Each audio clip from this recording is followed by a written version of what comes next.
that we pulled, and then before we go to the box. And what I'd like to do, just to save time, is just to be able to hand the mic to the next person. Maybe they'll have to go up. And the first question that we have is, how would you support participatory democracy?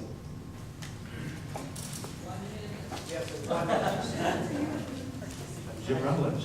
How would I support participatory democracy?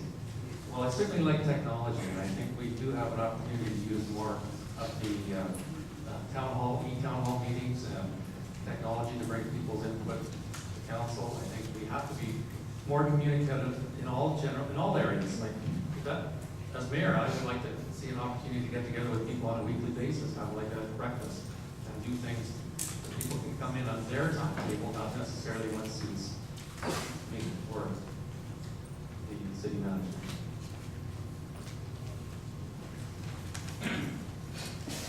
I already have. If people are aware, there is a governance review happening right now. The part that hasn't come up again yet is the part that could severely limit participatory democracy in Nanaimo. When this first came before council, I got up and I spoke about it. We need to be encouraging people to get involved, not shutting them out. Town hall meetings, 4 times a year, throughout the city. That's what we need to do. We need to encourage participation, not shut people out. That's sad. It's not the way it's supposed to be. Thank you, Gord. Well, first and foremost, if honorable and selected to be a council member, first I'm not in favor of a recent bylaw recently of muzzling the citizens of this beautiful region, also council members. So I think a council member, I'd be committed to hearing each and every one of you as long as it took no time frames. And also as well, I think council members deserve the time to salute the time to speak back. Just have some answers. In regards to consultation, I can tell you, ladies and gentlemen, that the consultation totally fires me up. For example, my mom's ancestors, my ancestors, First Nation, been dealing 150 years of smoke and mirrors of consultation. One thing I'm not a fan of, what I've witnessed for the last 12 years of my being on the stable council is consulting. I will not ever support checkbox consultation, and the people of the region don't deserve checkbox consultation. We let it work for hours and hours, and it's not just a checkbox routine. We got to be here to hear the peoples of all peoples and true consultation. Thank you very much.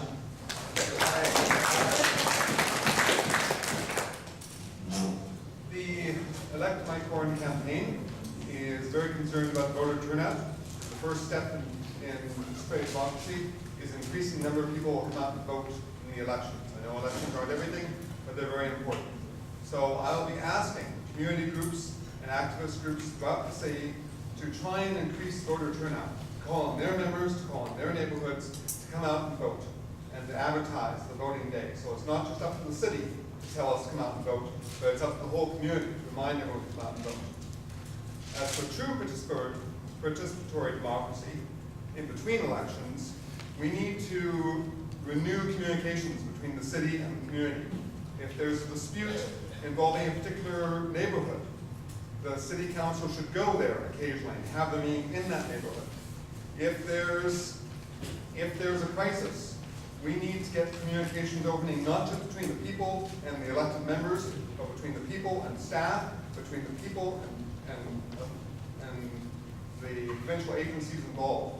Have multiple lines of communication, not just running through council.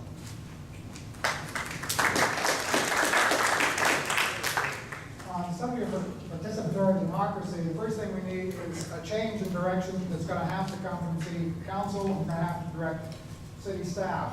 With these 2 years, I heard our city manager in one meeting say that as far as he was concerned, participatory democracy was something he didn't support. He didn't like the idea that the public was supposed to participate, and he said, and I'm nearly quoting, the public is there to observe, they're not there to participate.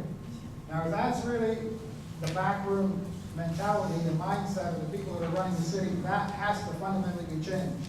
If it's not fundamentally changed there, then they can put a little bit of a dog and pony show on and pretend that they're asking us to participate more, but if they don't really mean it, they're not going to take to heart what is actually said during the whole process. And that's what I would try and change. Thank you.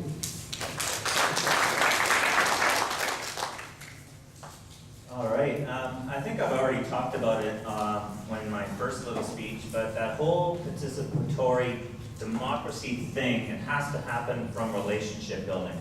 If we don't have the ability to talk with each other about, even if we have a differencing of opinion, whether it's coming from business, or it's nonprofits, or it's from homeless, or whatever it is, we have to be able to talk with each other. We have to be able to work with each other. And I think that when I'm networking out there and talking with people, I'm already doing that right now, and I'm living it. So I'm going to be supportive of all aspects of what that looks like, changing it from the city council aspect. That's why I wanted to get involved initially. So just community, again, people helping people. Thanks. I would say the same thing. I believe in community, I believe in listening to people, and I think I've had many dealings with the city, and I phone, and I get caught in the loop, and I hang up usually with a sort of a sense of frustration that I wasn't heard. And I think for me, there's nothing more frustrating than feeling like there's an imbalance in power, where there's taxpayers, and then there's the city that represents us, the council, the city staff, and they don't seem to either respect or understand that, not the mentality you work for us, but just that we are involved, we need to be involved, and we want to be heard, and we want to have our views, just listened to and honored in a bigger way. What's your name? Scott. Oh, sorry. Scott Anderson.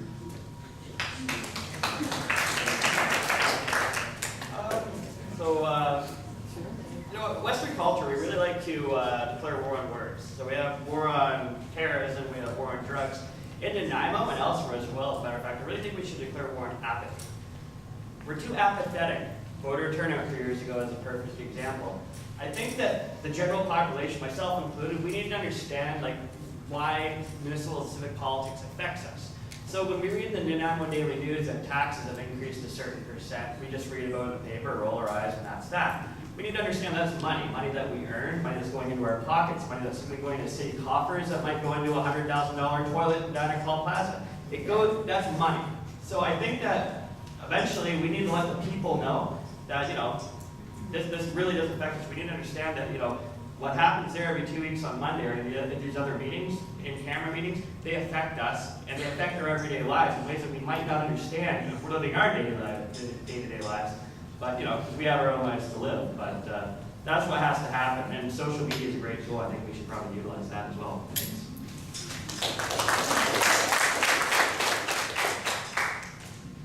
Jim Goldstock. What I said before, and it's respect. Respect right now, the public does not respect our government. We need to get that, this is what we need to improve on.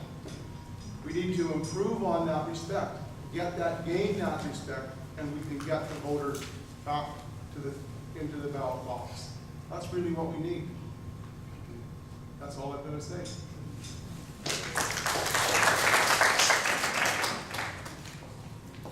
With Bruni as mayor, there won't be any secret deals in council because I'm not in anybody's pocket.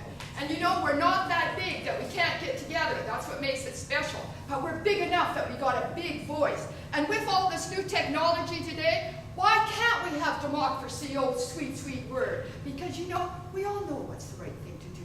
So if we have a chance to do it.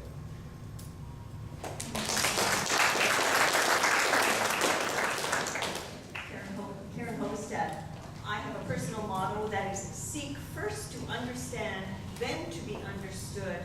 And I believe one of the reasons we have such tremendous voter apathy is simply because the trust has been lost and we need to regain that. Geraldine Manson. I believe all the words that have been said before, I echo that in order to be heard, to be engaged, be valued, working together, that trust will come back, and that what needs to be, that needs to come back. In the audience, they need to be heard.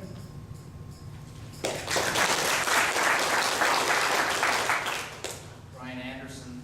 I think participation really focuses back back to an attitude. I think if people are approachable and listen, then there's participation. And that's what I would be committed to do, is to be approachable, accessible, and to listen to people. Leon Gate, I think in our city, the democracy that we've become accustomed to is driving past anywhere in our city and we see a blue and white sign that's called rezoning. We do not read it, we do not understand it, and then one day we see the destruction of something going up, and then the protest comes. I think engage the community whenever we're going to do anything that has to affect that community, affect the people around it, involving them, not just on a blue and white sign that's up in the community somewhere saying rezoning. People just go past that sign every day, and then one day that sign turns into an actual constructed site or a road going through. Engage in the public and being engaged yourself. For myself, it would be to make sure that I engage the community and they knew why that sign was up. It just didn't appear. Thank you. My name is Ian Thompson, and I think what we need to do and what Nanaimo is looking for are leaders. They're looking for people to step forward and take a stand and back it up and feel proud about Nanaimo, and then people want to participate more because they feel like it's a place that they're comfortable with, that they're proud to talk about. They say, this is my Nanaimo, and I'm glad to be here, and I like the people that I have voted for. I think they're doing a good job. That's what we want people to say when they feel that way. They're going to participate more because they want to help them do better. Ian Thompson.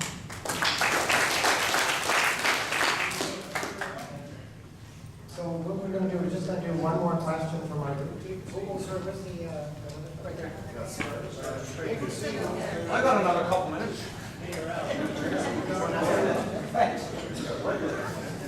I think everybody is going to be surprised. We've all mentioned the people. They don't turn out for voting. This year is going to change. I talk to dozens and dozens of people every day, longshoremen, mill workers, store clerks, everything. I get around because I truck. And I'm a business owner. I'm a consultant for another business. I talk to people every day. Working people are tired of what City Hall is doing to them. And this year, they're going to get out and they're going to vote. They are going to do it. Trust me on that one. Thanks. Grab your seat down there. Yeah, you can have a seat, you know. So you guys know that it's not just getting out to vote, although that's really key. I think we have about 25% voter turnout, so in the municipal election. It's going to be deciding the number of people that we can build on. And that's already, we're already on council. And that's really important for you to fill out the form about people that you now support on council, that you think are good candidates, that you want to see back. And it's building on that and adding 3 or 4 or 5 people that we feel can make a well-rounded council. That's going to be the key here, because we have a lot of very, very qualified and very good people. We're not there yet, but I need you to start to think about that. Okay, so here's a question. It's actually, I'm going to do it right from the box. The first one that was picked are you committed to opposing the privatization of Georgia Park? Want to start that? I actually remember what you said on breakdown. Okay. We're going to do it again. Are you committed to opposing the privatization of Georgia Park? Yes, I am. Okay.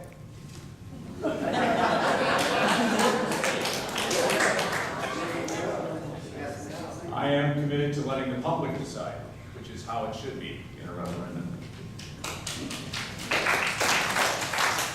My name is Leon Key, and I think any park in our city that's a park today needs to be preserved. Yeah. Brian Anderson, and yes, I agree that parks should be preserved. As a matter of fact, I worked for a number of years because parks used to be just in sort of a no zone. They were left, like Bowen Park is still zoned for under RS1 zone, or was, until a couple of years ago, and now they're all under a park zone. Parks are parks. Land is so sacred. And where would that park go if it wasn't park?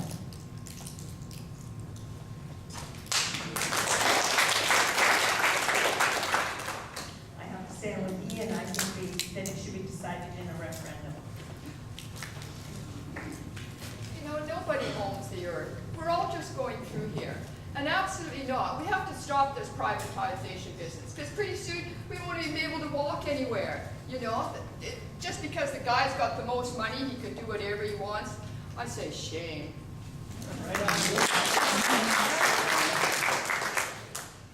I think our parks are very, need to be taken very seriously, but I also believe that the public has the right to a referendum vote.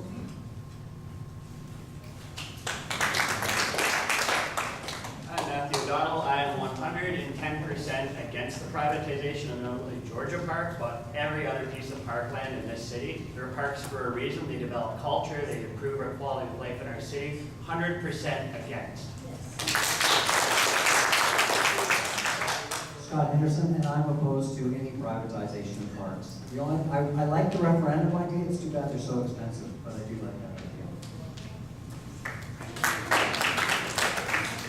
I'm Stephen Cochran. I also am opposed to any privatization. I'm actually in support of a whole bunch of other things that have to do with urban agriculture and us growing food here in Nanaimo. We can't do that without parks and without green space, so definitely no to all of that.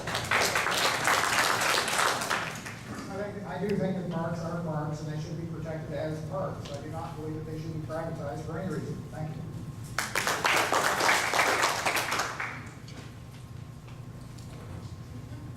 I intend to campaign on the preservation of our parks in Nanaimo. I'm very much in favor of preserving our park system, enhancing our park system. But I have to say I have not had the chance to make up my mind on this issue. As I understand it, there is a part of Georgia Park which is not currently green space, which is a laneway, which is being sold to the developers of the Hilton Hotel. That's the issue, I believe. Nope. Okay, I'm opposed to losing any green space in Georgia Park.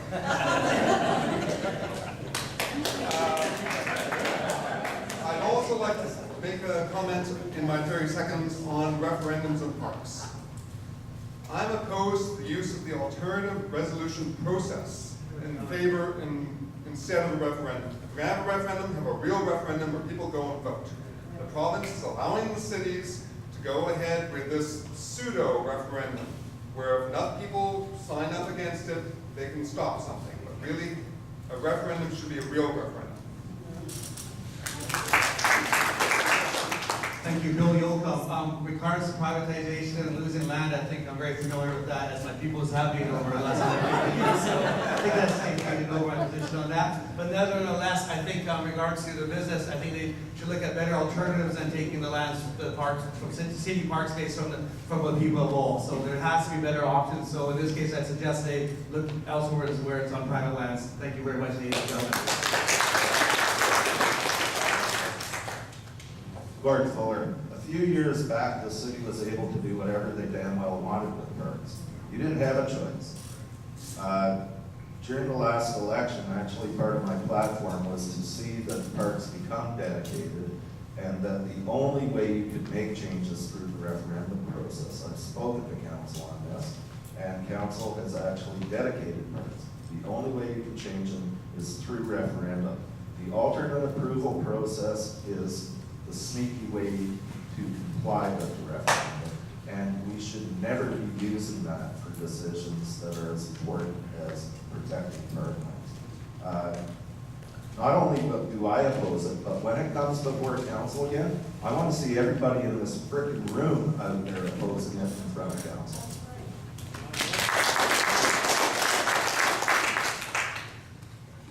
I think that question is a bit loaded.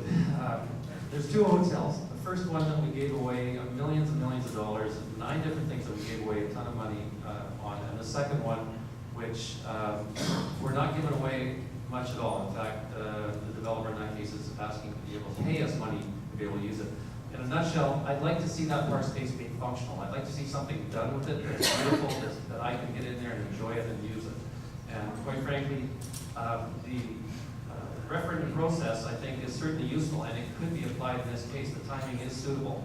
However, I think the issue there, though, is in allowing the job to be done, allowing it to get going, get moving, and we can influence it as it gains momentum. There's a lot of questions I have about that project.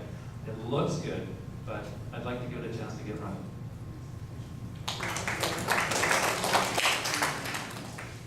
Thanks. And you know, it's not gonna be anything rude, we're not gonna get to all the questions, we're gonna ask some, to get a sense of where we're going. So the next one, are Nanaimo taxpayers overtaxed? And please explain. I'm concerned over the taxation issues with respect to the term of financing. A lot of us have mortgages and we use that for long-term planning, we use that to deal with debt that we have to expect to carry on for years and years. A lot of Nanaimo's financing has been done on short-term basis, which requires taxation that hits us in the pocketbook. We could plan better. We could do our financing over a longer period of time, use more long-term debt as opposed to the short-term. It just requires a little bit more forethought. We could limit our taxes. There's no reason why we can't hold the line, but we have to tell the staff to do it early enough. Every time this issue comes up, there's never enough time to deal with the budget this year. So in other words, step back, take a breath, and say, next year we want to see 1% and the year after, and the year after. Give the staff time to do their job. They're well paid, they're good people, but they need time.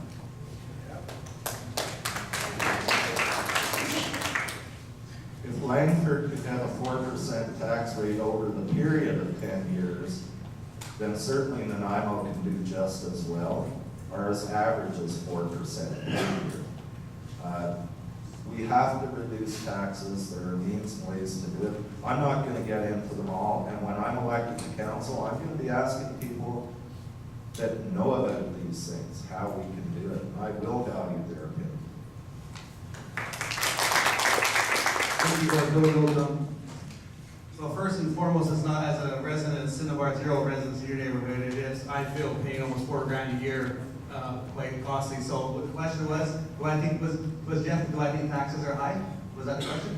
Or do you think you're overtaxed? Oh, absolutely, I think I'm overtaxed. And I think everyone in this room would agree. And I believe, to give a solid answer, I don't know how the tax rate is generated, but it is pretty absurd. It is raised quite extensively each year. And I totally concur with Gord was just saying that there's models around our province and country that people are doing profound work in their cities with the tax base remaining the same for numerous years, and would not be a fan of increasing. And also I'd be an advocate. I know it's a buzzword, sort of. I just call it the term of independent core review of that such sort where we can reduce and mitigate these costs minimally. Thank you, ladies and gentlemen, for your time.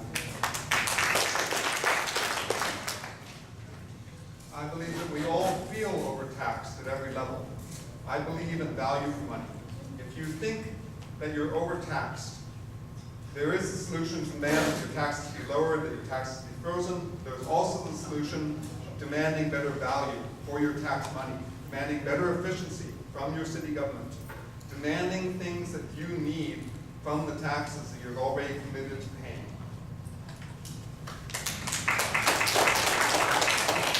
Yes, in the matter of taxation, I think we all feel we're overtaxed, and that's probably because we are. But I would like to see a different approach to how we go about the whole business of the city's budget. If you take the approach that we have to apply in our own households, for example, we know what our incomes are going to be, and we can sit down and figure out what all of our necessary expenditures are, and then if we have any money left over at the end of that, we can get into what it is we would like to spend extra money on. And then when we're out of money, that's the end of it. The way the city hall works is they decide how much money it is they want to spend, and then they figure out how much money they have to collect from us. I think that in the first case, what we have to do is decide how many tax dollars the community can actually afford, and then tailor our budget to what we can actually afford, and not just to what City Hall would like us to spend. Thank you. Hi, Stephen Cochran. Yeah, I would agree with all of my fellow candidates here, and that we are overtaxed. I would actually like to see a whole review as to where it's spent and where it goes. I oftentimes go down there, you pay your taxes, and you think, okay, where does that amount go, and who's assessing where that's used? So as a tax-paying public, what are we doing with it, and how can we use it more efficiently? And that whole kind of transparency around those monies and where they're going, I think we have to review that quite a bit. So thanks very much. So funny, when the mic's down there, I'm quite calm until it gets to this down there. I also agree. I have a small business, and we got our taxes the first year that we had our taxes, and it was $20,000. And I thought, wow, that's a lot of money. before I really got on my high horse, my wife said the same thing one of these gentlemen said, is what's the value for your taxes? And I think that is really the big question. I mean, one is, it is a lot of money for our taxes on our property. But on the flip side, what are we getting for that? And I think we need to look at what are we getting and how are we spending that money? And I love what you said about, our home budgets. You look at what you have and then you spend appropriately. Thank you. Well, nice spot.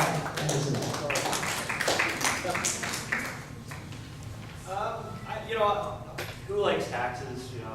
That old cliche phrase. We can only guarantee death in taxes. I think we can all say we're probably overtaxed on all levels. The thing that really concerns me, though, is where that tax revenue is going. I sit there in these city council meetings, and a lot of times I'm just like, I want to just ram my head up against my armrest. Just what they're spending, with no thought, with no real due diligence, with no real thinking about where the money is being spent. I mean, I brought up the portable washroom down at Crow Plaza. I know it's been beaten to death, but it's a perfect example. Over $100,000 for a toilet. So, and that's taxpayer money, So the way I look at it, I could come up with bigger examples than that, but I just feel that we need to, we all think we're overtaxed, I think we're overtaxed personally, but I'm more concerned about where that tax revenue is going than, that's really the bottom line there, the way I look at it. Thanks. After that. Are we taxed? Is there tax fatigue? Yes, I think there is. I think there is tax fatigue. I think it's overspending. What we really need to do is to understand that we all need to pay taxes. And I think what we've heard is that we're paying taxes. Where are we spending the money? What I would like to see, and if I'm elected, I'll fight for this, is to have a service and program review. An independent service. I don't like to spend money on consultants because they're being told from staff what to do. But I think what we really need to take a look at what services we have, what programs we have, and then go to the public and ask the public, what do you think is important? That's what I think we need to do. I believe we're a little overtaxed.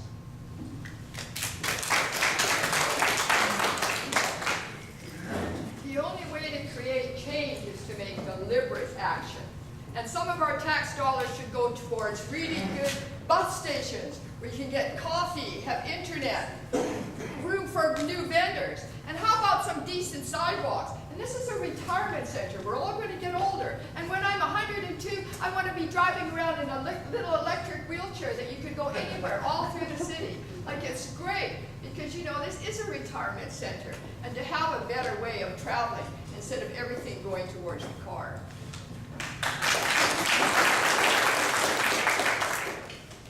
I don't think there's a single person in this room that would agree that they weren't overtaxed. However, it is an issue. Leonard says he's not overtaxed. What I think the issue is for most people is not a question of feeling overtaxed. It's a question of whether they're getting good value for the money that's being spent. And now I'm repeating what everybody else has said, but it's true. At your household budget, you know what you've got to spend, and you try and stick to it, because if you don't, you go into a deficit situation, and that's the situation we want to avoid. We want good value for our tax dollars, and I promise to do that.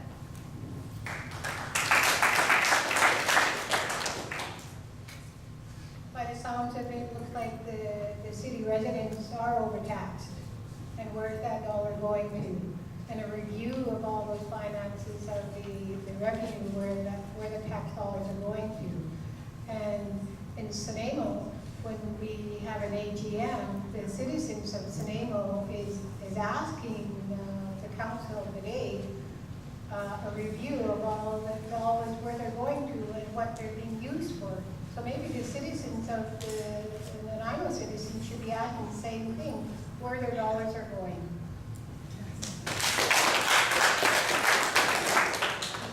Brian Anderson, and yes, I agree with all the other comments. I think there is tax fatigue. I agree with two things. Jim talked about the process.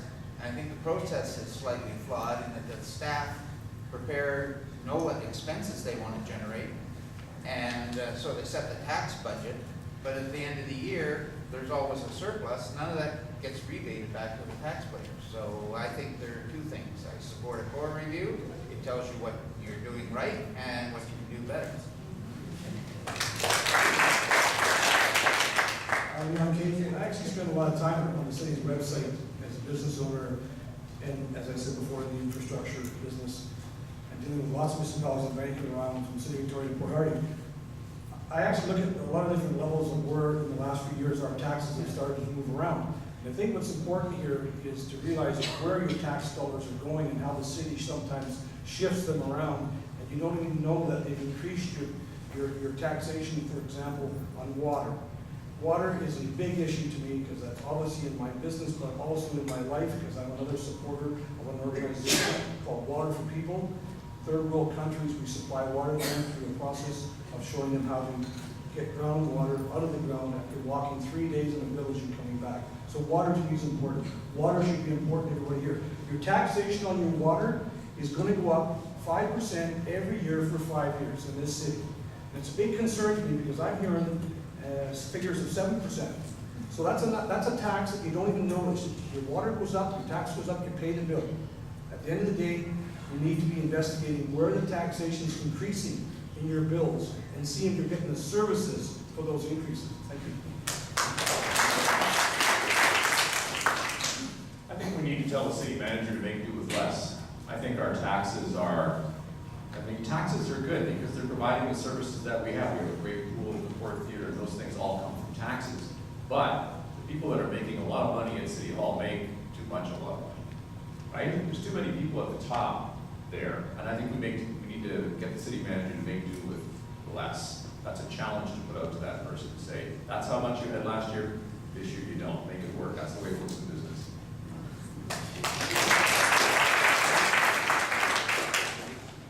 Did it with what they all said. We all know we're overtaxed. That's why when I'm the mayor, we're going to freeze taxes for 3 years. Thanks.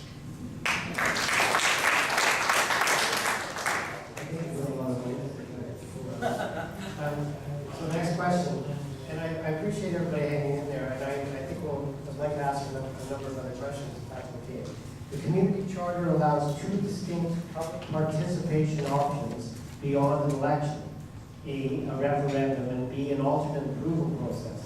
Under what, if any conditions, do you believe that a referendum should be mandatory? I believe a referendum should be mandatory for everything that the city council does. I do. The city pays their wages.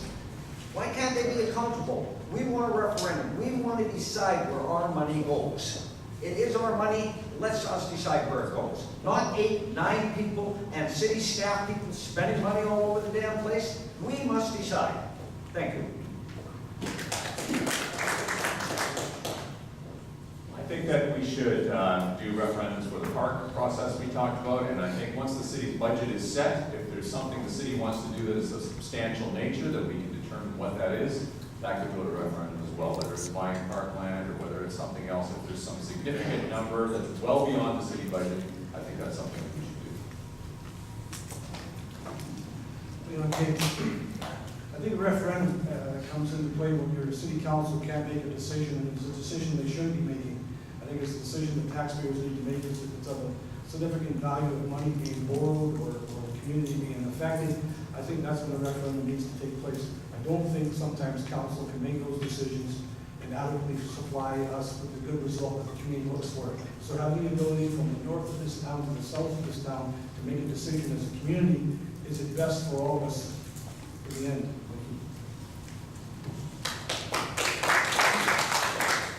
Brian Anderson, I believe that right now there are no sort of standards that dictate what falls under a category of requiring a referendum.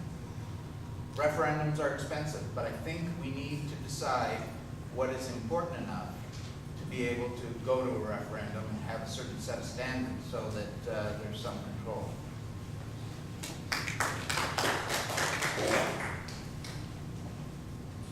I believe just what Brian had just mentioned is something to touch on, because if we allow if we share with the citizens what the topic at the table is really important. Sharing, communicating is the key. Sharing what the struggle at the table is, and allowing the citizens to hear, and then deciding whether that referendum is important. Take the next step.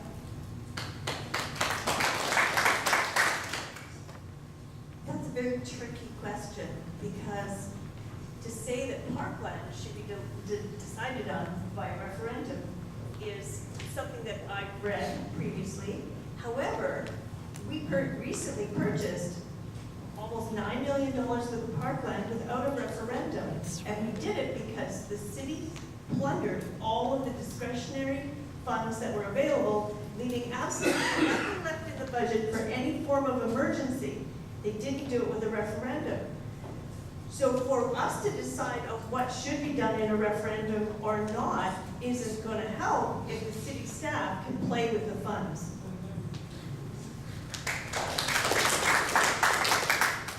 Well, you know, referendums can get really expensive, but I certainly am not going to stand here and make your decisions for you, because that's what democracy is all about. And I really believe that with the new technology we have now, we can really get people together and start a new game called What's Going On in Nanaimo, where you can actually put your tick there. And things that are really important, it should have people's vote, because 5 people in council, they don't even have consensus. They decide to put up a Hilton hotel, and that is wrong. We can't let the few people just totally redirect our city, because Nanaimo is being owned and operated by corporate development, and that is wrong, and I intend to break that link.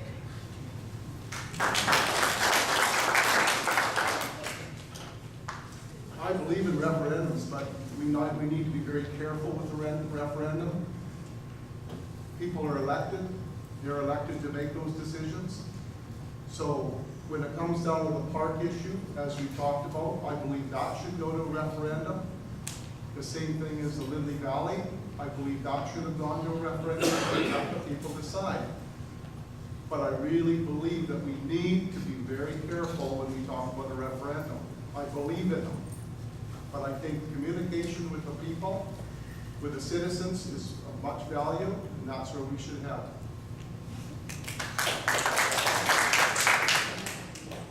My utopian idea of referendums and voting in general with the technology that we have these days is that we don't even need to have elections. I mean, if I can go make a expensive purchase on the internet with my credit card, I should be able to safely make a vote online. That's utopian though. In the real world though, I think that referendums are expensive. I think that they are very important for major issues. But in the world we live in right now, I mean, that's why we have elections, that's why we have elected officials. With that said, I think it also speaks